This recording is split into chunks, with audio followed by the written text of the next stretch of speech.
हाँ तो नमस्कार दोस्तों, मैं विपिन पांडे आपका अपना channel zero to hero classes में मैं आपका हार्दिक स्वागत अभिनंदन करता हूँ। तो दोस्तों मैंने आपको पिछले वीडियो में मैंने बताया था आपके कि जो तत्सम होते हैं आप किस तरीके से पहचानेंगे तत्सम शब्दों को और किस तरीके से पहचानेंगे तद्भव शब्दों को। तो मैंने अच्छे तरीके से समझा दिया था। मैं उम्मीद करता हूँ कि आप सभी लोग एकदम अच्छे तरीके से समझ भी गए होंगे।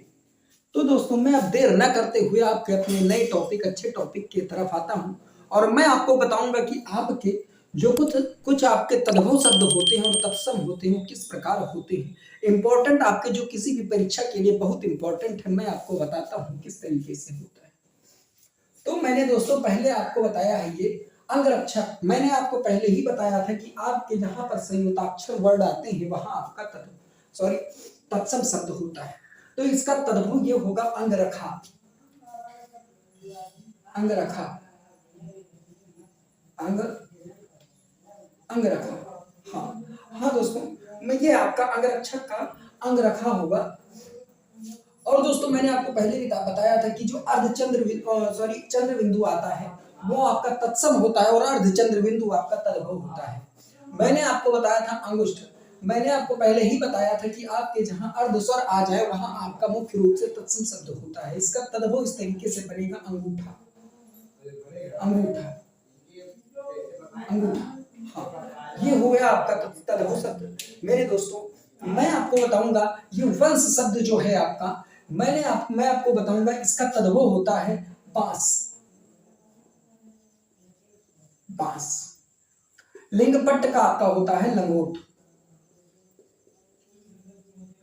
लंगोट। आंत्र का होता है आपका आंत।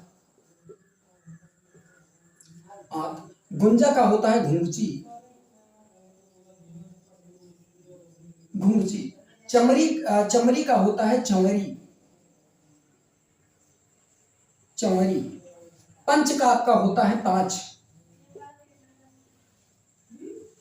वंध्या का होता है आपका बांझ। हाँ बांझ। मैंने आपको पहले ही ये चीज बता दिया था कि आपका अर्धचंद्र बिंदु जहां आता है अर्धचंद्र बिंदु जहां आता है वो आपका तत्सम होता है। जहां चंद्र बिंदु आता है वो आपका तद्भव होता है। हाँ तो वंशी।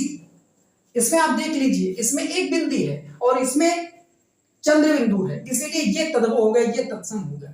तो ये वंशी। वंशी का होता है बांसुरी। बांसुरी। हाँ बिंदु होता है, इसका होता है बूंद।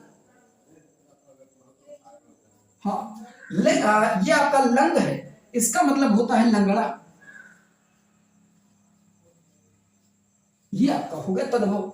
मैं आपको बताऊंगा सुंड जो है आपका सूण होता है। सूण। हाँ दोस्तों ये आपका जो है सुंड है, इसका आपका सूण होता है। हाँ लेकिन इस पे अगर चंद्र बिंदु लगेगा। ये आपका खंड ग्रह है, इसका आपका खंडहर होता है। खंडहर। उष्ट्र है ये आपका, इसका तद्भव ऊंट होता है। अमृत। अमीय होता है। गिद्ध। गीध होता है।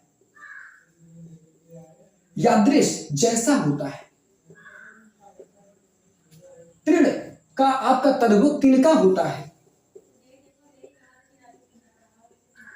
हाँ मेरे दोस्तों आप अच्छे तरीके से समझ गए होंगे। मैंने आपको पहले ही बताया था कि जहां आपके नीचे ये राल लगता है वो आपका मुख्य रूप से आपका वो तत्सम शब्द होता है। ये आ गया आपका संयुक्ताक्षर वर्ड। मैंने पहले ही बताया था जहां पर आपका संयुक्ताक्षर वर्ड आता है वो आपका तत्सम होता है। तो रिच का रीच हो जाएगा। रीच।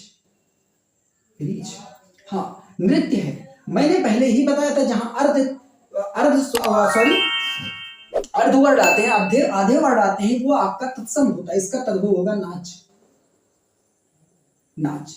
वृत्तिका है। वृत्तिका है। हाँ तो वृत्तिका का मैंने पहले ही आपको बताया था कि जहां पर आपके आधे वर्ड आते हैं वो आपका मुख्य रूप से मेरे दोस्तों वो आपका होता है तत्सम शब्द। मैं इस वृत्तिका है, वृत्तिका का तद्भव होता है बूटी। बूटी। भ्रातृ भार्या का होता है भाभी। और मैंने पहले ये भी बताया था कि आपका जितने भी ये तत्सम शब्द होते हैं वो उच्चारण में टफ हो जाते हैं या टिपिकल होते हैं, उनकी वर्तनी टफ होती है, और जितने भी आपके तद्भव होते हैं वो आसान होते हैं। तो मृत्तिका का मिट्टी, मिट्टी, और आपका जाति ग्रह का होगा नैहर, नैहर। हाँ दोस्तों, ये आपके हो गए इतने तत्सम और तद्भव शब्द। अगर आप अच्छे तरीके से इनका आप रिवीजन कर लेते हैं और आप अच्छे तरीके से इनको वर्ड मतलब कंठस्थ कर लेते हैं। कंठस्थ करने की क्या बात मैंने आपको पहले ही इसकी ट्रिक बता रखी है कि जहां पर आपके इस तरीके से वर्ड आएंगे वो आपका मुख्य रूप से तत्सम शब्द होगा और तद्भव शब्द होगा। तो मैंने आपको पहले ही बता रखा है, मैं ये आपकी प्रैक्टिस कराया हूं कि जितने भी आपके ये वर्ड मैंने लिखा है, ये वर्ड आपके, ये शब्द आपके किसी न किसी एग्जाम में आए हुए हैं, ये सारे आपके प्रीवियस ईयर हैं। तो दोस्तों मैं आपको अगले वीडियो में कुछ और तत्सम तद्भव शब्द लाऊंगा, लेकिन जो इतना मैंने आपको बताया इसका आप रिवीजन अच्छे तरीके से कर लीजिएगा। मैं आपसे मिलता हूं अगले वीडियो में, तब तक के लिए धन्यवाद। I'm with you.